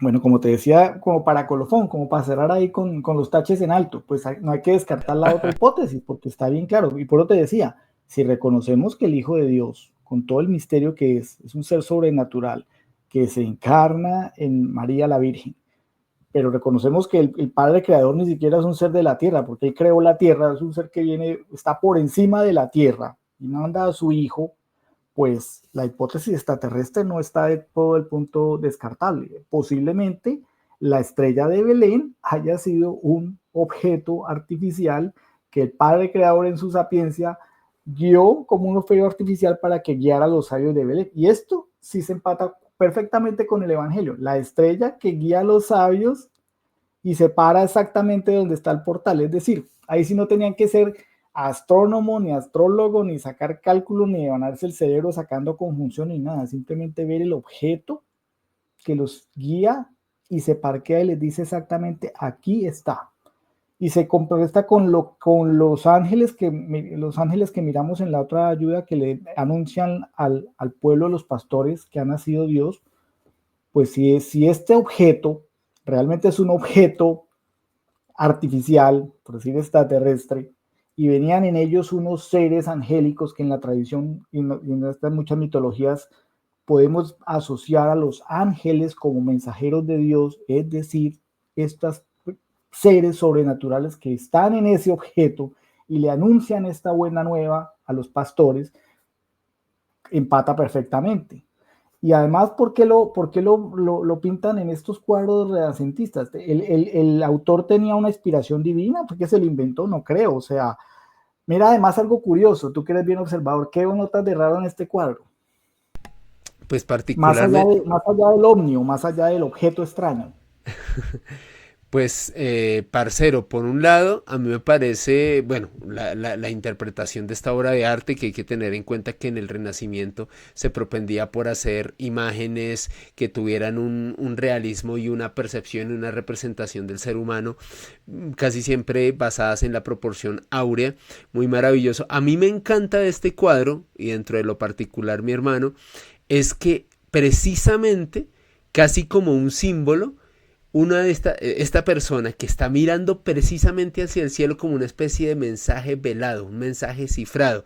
Es decir, el foco de atención de esta obra, esta Madonna con el niño y San Juan, obviamente es la Virgen con Jesús, pero precisamente ese símbolo, esa especie de matiz muy disimulado que deja el autor, este hombre mirando hacia el cielo y precisamente este objeto que brilla, fíjense, brilla, se ve como una especie de plato, No, como lo que sería una figura muy arquetípica de lo que durante buena parte del siglo XXI conocimos como los objetos voladores no identificados, o los platillos voladores más bien, o los flying saucers en inglés. Se me hace muy similar a esto, Andrés. claro, pero fíjate además, el personaje, el autor además la pone muy cerca de la Virgen, o sea, no está desapercibido, el Sí, objeto no sí, está sí. por ahí escondido en una esquina, no, está muy cerca de la Virgen. O sea, lo que tú dices, tú centras el foco en el centro de la imagen donde está la Virgen con el niño y tienes que notar el objeto, o sea, el objeto está puesto ahí para que lo vean claramente, no tienes que, es que lo descubrí por acá, no, no, no, esto no es encontrando a Javier, ¿no? Esto está clarito ahí al lado de la Virgen. Además, emite esos rayos luminosos, o sea, ok, y entonces muchas personas dicen, pues es claro, es que el autor quiso o dibujar o plasmar la estrella de Belén. Eso está muy bien, está perfecto.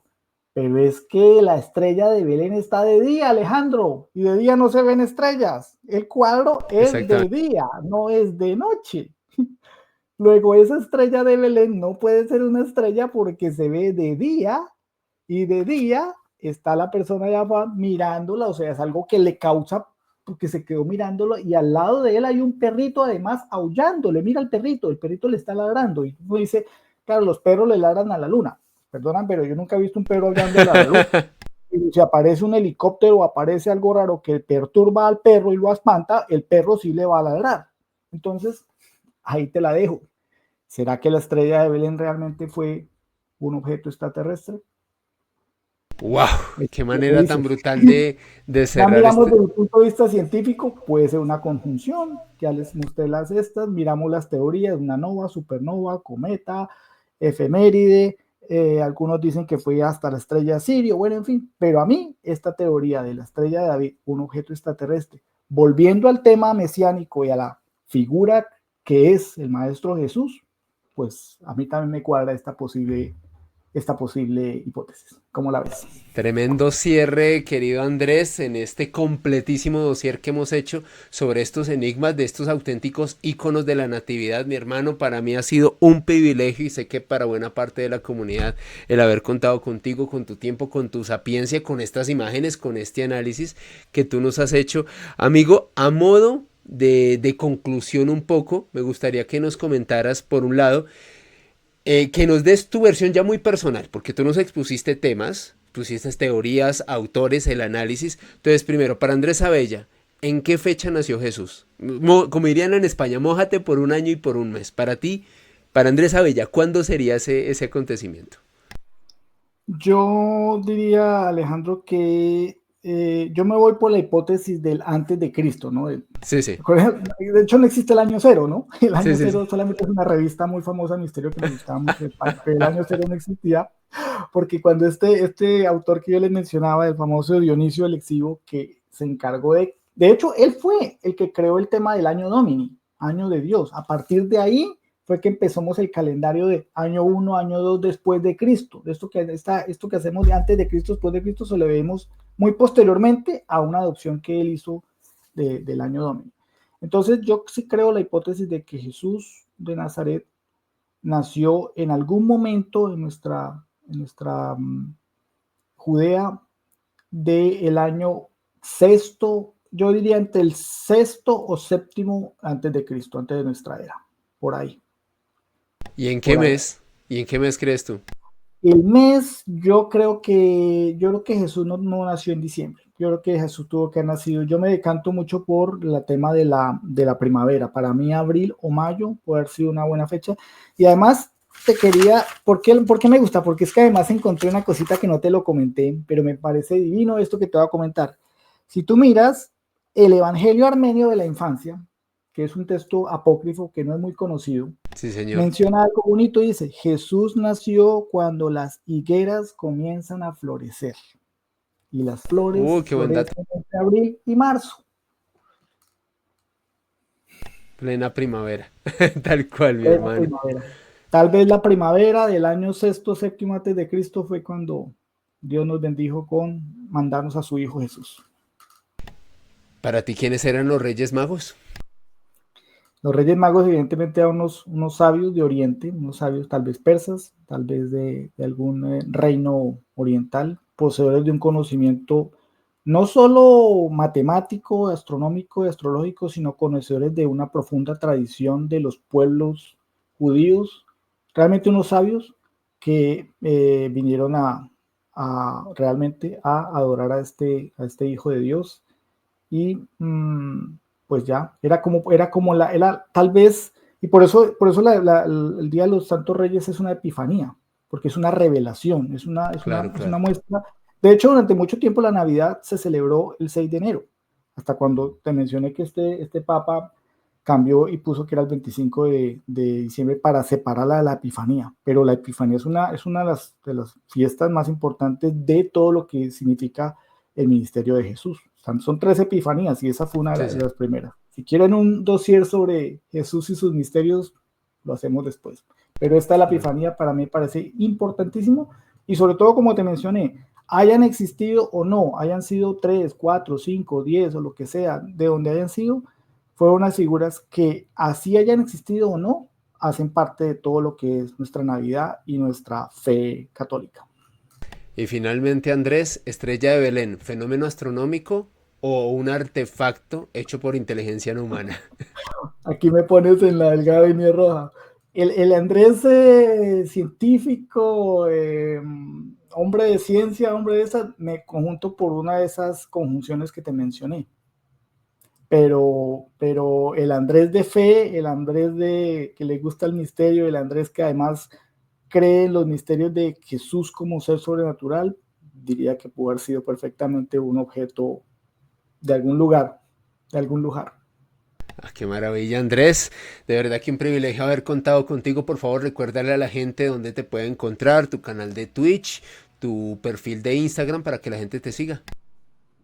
Claro, Alejandro, en Twitch me consiguen como capitán-olman, en Twitch, la plataforma morada, y por Instagram, pues Andrés Félix también en Instagram, o si no, pues a través de tu canal, donde me la paso siempre aportando y contribuyendo de la mejor manera posible. Muchas gracias, mi hermano. Desearte a ti una feliz y calurosa Navidad hasta Toronto, que espero que esta Nochebuena esté con una temperatura un poco decente para que tengas un cálido abrazo de toda la comunidad. Una feliz Navidad para todos y cada uno de los miembros aquí de Mandrágora Misterios. Que pasen felices fiestas, reunidos con sus seres queridos. Un abrazo enorme y nos vemos en un próximo video aquí en Mandrágora. Hasta pronto. Una feliz Navidad a todos y recuerden que lo importante de la Navidad es vivirla y piensen, reflexionen en todos estos misterios de la Navidad porque eso le da una magia especial a la Navidad. Claro que sí, un abrazo. Chao, chao. La mandrágora es un ser vivo con cualidades mágicas y propiedades curativas